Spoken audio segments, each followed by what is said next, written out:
ये जो Hyderabad CDT police पंहिंजी कारकर्दगी जेका ॾेखारी आहे पंहिंजे पर में CDT पुलिस खे त फ़ख़ुरु हूंदो त असां इहे वॾा के दहशतगर्द हाफ़िराई कया आहिनि पर हितां जे इस्टेब्लिशमेंट हितां जा सहाफ़ी हितां जा वकील जजनि खे सॼी ख़बर आहे असीं क़ौमी कारकुन ज़ाहिद चन्ना ऐं उन सां गॾु ॿियो जावेद मंगरियो 4 क़ौमी कारकुननि जेका हिन हाफ़िराई राति CDT पुलिस राति जी ऊंदाही में कई आहे सभिनी खे ख़बर आहे असां मिसकीन हिकिड़ा माण्हू क़ौमी कारकुन साईं जेम्स जा फ़िक्री पोइ लॻियूं असांखे वॾा के दहशतगर्द नायूं जो छावणियूं किरायूं आहिनि या माण्हू क़तल कया आहिनि या वॾा के जर्नल कर्नल मारिया आहिनि असां कुझु बि न कयो सिर्फ़ु पंहिंजे वतन जी ॻाल्हि था कयूं सिंध जी आज़ादी जी ॻाल्हि था कयूं उन जी असांखे सज़ा ॾिनी पई वञे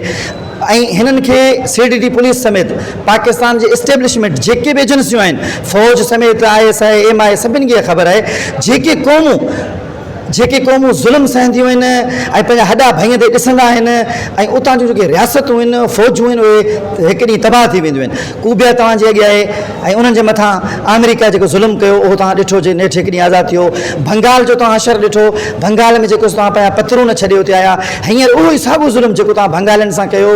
ऐं ॿियनि जेके मज़लूम मुल्कनि में साईं अता मोहम्मद बंबरे लिखियो जेके मज़लूम क़ौमूं आहिनि उन्हनि पंहिंजो हक़ु हिकु ॾींहुं आज़ादी ज़रूरु वरितो पर उतां जे फ़ौज ऐं रियासत खे अहिड़ो सबक़ु सेखारियूं जो अॼु ताईं तारीख़ में उहे सबक़ ॿिया माण्हू अञा ताईं पढ़नि था हितां जे इस्टेब्लिशमेंट एजेंसियुनि खे ऐं CDT पुलिस ख़ासि तौर पर जेका हे ज़ुल्म पई करे उनखे इहा सम्झणु घुरिजे जेके को ज़ुल्म कंदा आहिनि रियासतूं ऐं वर्दी वारा जिते बि ज़ुल्म कंदा आहिनि उहे वर्दियूं हमेशह कोन रहंदियूं रियासत बि न रहंदी आहे उहो मुल्क बि न रहंदो उहे मज़लूम क़ौमूं हिकु ॾींहुं ज़रूरु आज़ादु थींदियूं आहिनि ऐं तव्हां सहाफ़ी भाइरनि जे मार्फत इंसानी हक़ुनि जे तंज़ीमुनि खे अक़वाम मुतहिदा सभिनि खे अपील थो कयां त नोटिस वठनि पाकिस्तान जे फोर्सिस ते दबाव विझनि असां सां इंसाफ़ कनि